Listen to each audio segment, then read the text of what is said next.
there's a liberation of energy. And that liberation of energy is available energy for them to design a new destiny. It's that energy being released from their past into the field.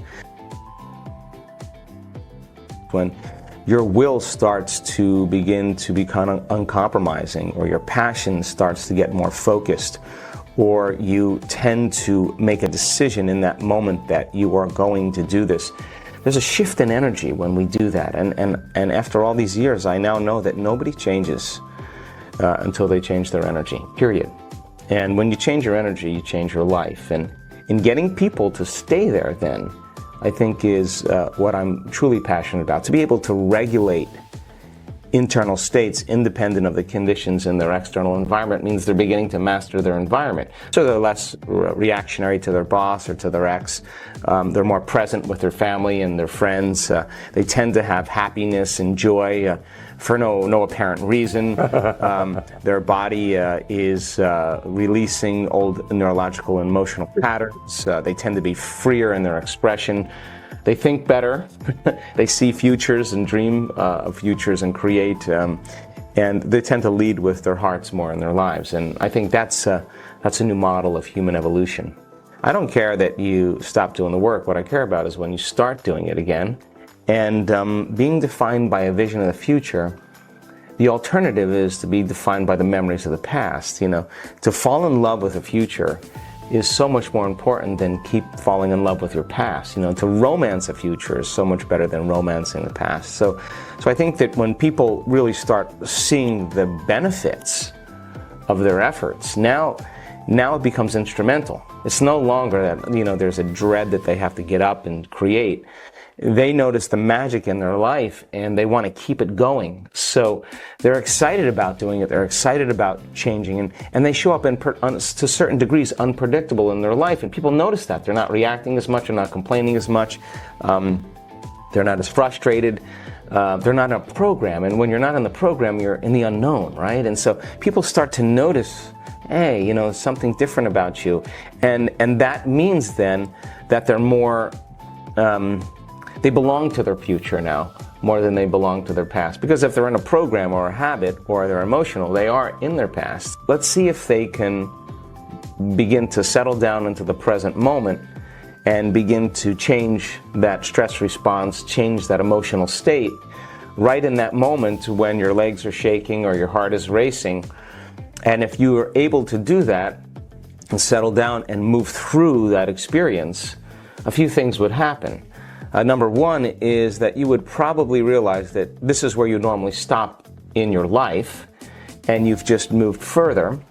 When you return back to your life, similar situations come up, you may actually settle your brain and body down with your eyes open and be able to make that change and not go into a program, because I believe that we learn the most about ourselves when we're uncomfortable.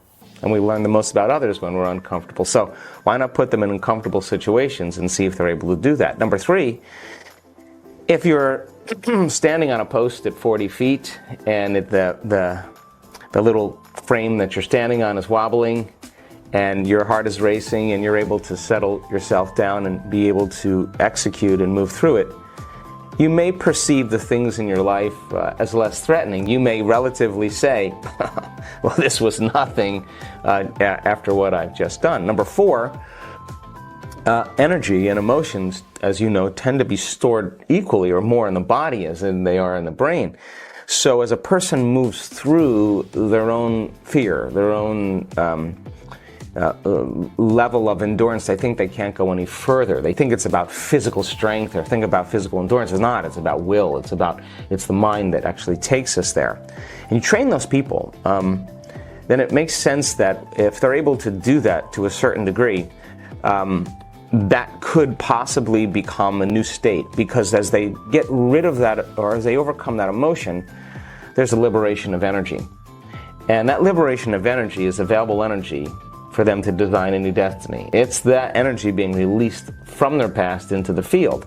Now, that energy is chaotic energy, no doubt about it. But if they're still doing the work and we're still working with that energy, well, when it comes time to heal, or when it comes time to heal another person, or when it comes time to invest your attention and energy into the future, you have the available energy to do it. So it's almost been like an accelerator, an evolution of what we've been doing. There's a few paths that we go. I mean, one path is you keep shaving down the personality, you keep shaving down the ego, you keep working with the programs, and we all do that. You know, that's the work that we do. And we tend to do it, and it takes time. And because it takes time, it means we're a little bit more separate from that unified field that we can access. I think the hormones of stress endorse our senses, we become materialists, and then we experience separation. You know, separation is local space and time. But when people start to connect to the field and they give up their memory of their body, their personality, the things they own, the place they're sitting, the place they live, and time itself, they become pure consciousness. Now, time is created by a separation between 2 points of consciousness. There's me here, and then there's the door over there. And this is one point of consciousness, that's another point of consciousness. So I'm going to navigate in the three-dimensional world as a body local in space and time. I got to drag my body through space. I have to collapse space, and I experience time. So people have their dreams, their goals, they have the things they want, and it takes time. We come back to the three-dimensional world. Your environment is the same, our home is the same, you know, everything's the same, and we have neurological networks in our brain that correlate with everything known in our life, all the people, the things, the places. So then the environment tends to regulate how we think and feel. So there's a little bit of a battle. It takes time for us to shave down some of those things. And we see it. We see people with all kinds of health conditions. It takes them a few years. They're uncompromising. They arrive, but it's taken them time. Well, what we're seeing now is that when we start seeing these amplitudes of energy, and we can actually many times predict when it's going to happen, that there is, as a consciousness, they're no longer their body living in an environment and living in time. They've disconnected from all of those elements. And if you're not your body, and if you're not your personality, and you're not the memory of your identity, and your cell phone, and your possessions, and where you live, and time, your appointments, the only thing you're left as is consciousness and awareness. And so when people begin to connect to that field, and they begin to pay attention to it, to experience it, to stay present with it, to become more aware of it, and they have the laxity of time that we're in a retreat and there's just nothing else to do, and they really, really get sincere and put their attention on it, they start to connect to that field. And as they connect to that field, it is an intelligence, it is a consciousness, it is an awareness, it's an energy. And as they begin to experience greater and greater degrees of oneness and wholeness, because that's its signature, they experience more wholeness, they experience less separation.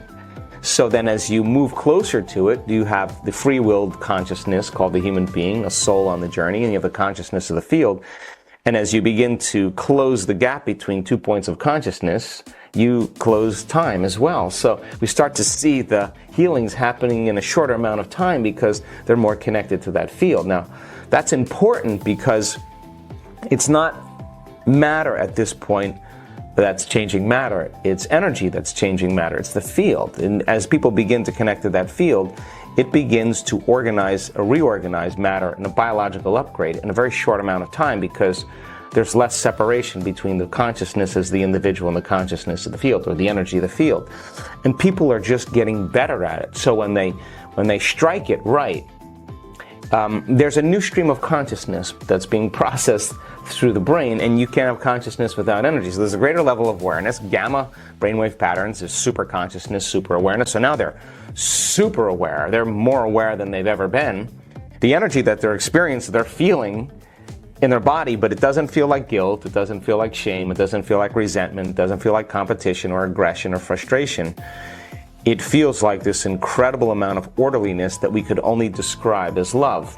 But not love like love for your puppy or love for your partner. That's chemical. This is electric. And people tend to feel it in every cell of their body because the nervous system is connected to everything. So they get this incredible sensation, and I would call it the most familiar, unfamiliar feeling I've ever had. It's almost like you know that that's you, but you just forgot that that was you. And so people then, when they have that taste of that, they're less likely to be interested in many other things after that, because no drug, no drink, no meal, no sexual experience, no car, no home, no skydiving, whatever it is. Nothing's going to compare to that feeling that they experience, and they just want more of that. And then you think, well, there just can't be any more love than that until the next experience. And I always think there's just more love. And as we evolve, those people, they don't have to try in their lives to forgive. It's not like they have to try any longer. They just have this feeling. And this feeling feels so good that they would never trade this feeling to judge another human being, because they would lose the feeling, and they figure it out.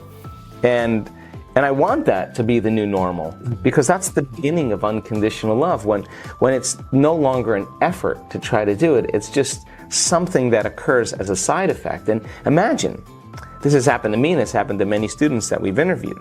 An inward experience, not an outer experience. An inner experience that has that amplitude of energy, that arouses the brain that much, that you have this feeling in your chest. They say, many of the people say, oh, I think I'm having a heart orgasm. I don't even know how to describe this. It's like my heart is blooming. And I'm not doing anything. And they have an inner experience, and the emotion from the inner experience is lasting for weeks. Now, that is a new level of understanding, because they're more prone to see possibilities that they've never seen before, because they're no longer emotionally looking at their future or their life through the lens of the past.